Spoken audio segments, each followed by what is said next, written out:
Yes, sir. Welcome back to Mack Stories and Lessons with EK. I'm your host with the most, and I'm about to kick this shit. So anyway, I'm gonna tell y'all a story about my three uncles. You know what I'm saying? I had a lot of uncles. You know what I'm saying? Like on my dad's side, I had a lot of uncles over there, but on my mom's side, I only had two uncles over there. I'm counting the third one because he was a close friend of the family. You know what I'm saying? He was like a brother to my two uncles. He used to call my grandmother mom, you know what I'm saying? You know, grew up with my uncle since they was young, you know what I'm saying? So I just want to tell you a little short story about them three. It's mainly about one, you know what I'm saying? I have my Uncle Rob, my Uncle Earl, and my Uncle Sonny, you know what I'm saying? And this story is mainly about my Uncle Rob, you know what I'm saying? My Uncle Rob was my favorite uncle, man. I actually got to live with him at one time, so I got to know him a little bit. We got kind of close, you know what I'm saying? So he ended up being my favorite uncle, you know what I'm saying? I love him to death. So anyway, as growing up, I used to watch my uncles all the time, you know what I'm saying? Like, especially like my Uncle Earl. That's where I got my jewelry game from. My Uncle Earl used to rock fat nuggets on every finger on both hands, you know what I'm saying? I always said, when I got old enough, I'm gonna have me some jewelry like my uncle, you know what I'm saying? That's where I kind of like, you know, got my first look at, you know, jewelry and, you know, paying attention to it and actually liking it, and didn't even know men could wear, you know, rings and shit like that. My mom would always have fingers full of diamonds constantly. My Uncle Rob, cool ass dude, man, but he was a straight gangster, man. His story is unique, man, you know what I'm saying? Like, when he was younger, him and some guys, you know, in San Diego, in the early, let's say 60s and under, you know what I'm saying? Like, all the blacks hung out in only like two certain places. You'll be in like Ocean View and then Market, you know what I'm saying? Them was like the two main places where you'll see some blacks at, you know what I mean? He was up on Market Street with him and his friends, and they hanging out shooting shit, and another homie bring a shotgun, and so they all, you know, they messing around with the shotgun, and one thing led to another. My uncle ended up shooting his best friend and killing him. And it's a trip, man, because, you know, of course I wasn't born when this happened, but I ended up hearing, catching all the stories, you know, later on in life. I was able to ask my father about it when I got older, you know. I was like, what happened in that situation or whatever? And, you know, that's what he told me. He said basically it was an accident. He said he really shouldn't have did no time, but he wouldn't talk for himself. And I'm like, what you mean? He was like, I went to the court date. He said, and basically when it was time for him to say something, he wouldn't say nothing. So he wouldn't speak for himself. And my dad said he figured that he felt that he deserved whatever they was gonna throw at him. So he ended up getting that time or whatever. And from what I hear, it wasn't a big stretch, but he ended up turning that time into a long stretch, you know what I'm saying? Like, I remember talking to my other uncle, which is his brother Earl.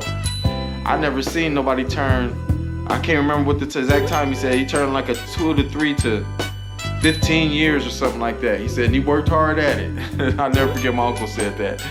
But anyway, come to find out, years later, you know, talking to my girl cousin, she ended up telling me that while he was in jail, he ended up catching another murder while he was in jail. Yeah, like I said, my uncle was a G, man, my favorite person, man, you know, and I didn't know none of this stuff, you know what I mean, till later on in life. But this was like, you know, this was a good dude, you know, as far as I'm concerned. Everybody makes their mistakes, homie. Everybody makes their mistakes. So anyway, by the time he come home, I'm pretty sure that's when I was just born, because I remember him when I was just walking and barely talking or whatever, and he would fuck with me a little bit, you know. He did what uncles would do, you know, little body shots and shit like that. By this time, he was back out, and I remember going to his house. He had a spot where over off of by Groveland. That's the first house I remember him having that I ever been to, at least. He had a spot over there by Groveland, over by Ghost Town and shit. And then I think the spot after that, which is another spot I went to, was over by 4-5 Park. You know what I'm saying? And my uncle was just a cool ass dude, man. You know, I loved him to death, man, but he was a straight gangster, like I said. So my uncle get back out, you know, he's doing his thing. And then at some point he had got shot. And like I said, I was a kid, so I couldn't catch all the story as I'm a kid, but I just remember my uncle getting shot in his arm. I remember him wearing a cast and all this other shit. So come to find out, years later, him and my auntie, I guess they was running game on this old cat or whatever, and the old dude found out. He came over to where they was at and came in and pulled out the gun and straight tried to kill my uncle, homie. And then I hear the story from my aunt's side. I never forget, she told me the story. She's like, yeah, nephew, the old man came in and he tried to kill your uncle. He said for one, for him grabbing a pillow on the couch and kind of blocking his whole face or whatever, that's how he got shot in the arm. So if it wasn't for him doing that, he would have got killed and laid on the ground and played dead. She said she watched the old man walk over to him and look at him and everything to see if he was dead or not. Like he was gonna kill him if he thought he was still alive. So, you know, my uncle was a motherfucker, man. He was a motherfucker. And like my Uncle Sonny was sharp as fuck, homie. You know what I'm saying? Had bitches, had hoes, all that shit. All my uncles did. Sonny was really like, that's what he did, you know what I'm saying? I remember when Uncle Sonny came through one time in a blue Rolls Royce with the steering wheel on the other side. And I'm like, God damn, Unc, how do I get one of these, you know what I'm saying? By this time, though, when I caught him coming through, I had my first broad already. And he happened to see her one night at a party. It was one of the last parties my parents threw at the house. Uncle Sonny came through, and I came through, and I had my work with me. And I never forget, he looked at me like, damn, nephew, who's this, or whatever. You know, I let him know what the situation was. He was like, okay, do your thing, nephew, you know what I'm saying? And but Uncle Sonny was trying to knock me, you know what I'm saying? Shit, man, Uncle Sonny was a cold nigga. He was trying to knock me. I could see that. He didn't do it with words, but he was making eyes a little bit. Yeah, by this time, Uncle Sonny came through, man, in a blue Rolls Royce, nigga, with the steering wheel on the other side. And I'm like, damn, Unc, this motherfucker's bad. How do I get one of these? He like, well, you still doing what you're doing? You still got your work? I'm like, yeah. He said, well, just stay at it. He said, some hard work, but stay at it. You'll get you one, you know what I'm saying? And so he skirted off and shit. I went in the pen. I'm like, Mom, Uncle Sonny just came through in a Rolls Royce, this, that, and other. She's like, Eric, one day he was driving down Skyline in a big old white one. That ain't his first one. So Uncle Sonny was a cold dude too, you know what I'm saying? So yeah, I just want to tell those quick stories about my uncle, man, or about my uncles. You know what I'm saying? I love them to death. And I say that to say this, man. I made a statement where I was saying that, you know, when I was in the game, I wasn't making babies with prostitutes and shit like that. You know what I'm saying? I made that statement. But I want to clarify what I meant by that, man. The thing is this. A title is just a title, you know what I'm saying? We all make mistakes. When I said prostitutes, I wasn't trying to say that there was just this, that, and other. It wasn't to judge them or anything like that, but that's the title that they wear, and that's the title that they have, so that's why I spoke on it like that. But what I mean is shit like this, you know what I'm saying? Ain't nothing wrong if somebody changed their life, homie.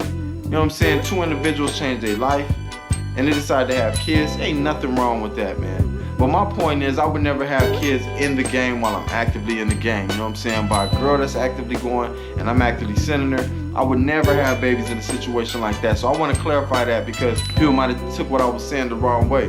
But this is me, you know what I'm saying? This is me. I would never do that. And my reasons for doing that is because this shit right here, you know what I'm saying? Like, living the gang life, living the pimp life, it's a lifestyle. You know what I'm saying? It's a language to it. And it's no such thing as hiding it from the kids when you have kids. It just don't work that way. You know what I'm saying? It's like if I got some hoes walking around this motherfucker right now or some shit like that, and hey bitch, go get me something to drink or whatever. And then when my daughter come in, thank you very much. You know, the dialogue don't change. You know what I'm saying? So kids are gonna catch some of that shit. I learned this from just, you know, like my introduction to the streets was gangbanging. Hustling first, then easing into gangbanging. You know what I'm saying? And I seen homies that was active, that had kids, and eventually their kids picked up on a lot of that shit. You know what I'm saying? Just like some of the pimps who got kids with their hoes and prostitutes, a lot of them kids picked up on a lot of this shit. You know what I'm saying? So why even, you know, give a kid that kind of obstacle? Why even put your eyes like that? Because, you know, sometimes these kids got enough sense to want to be better than that.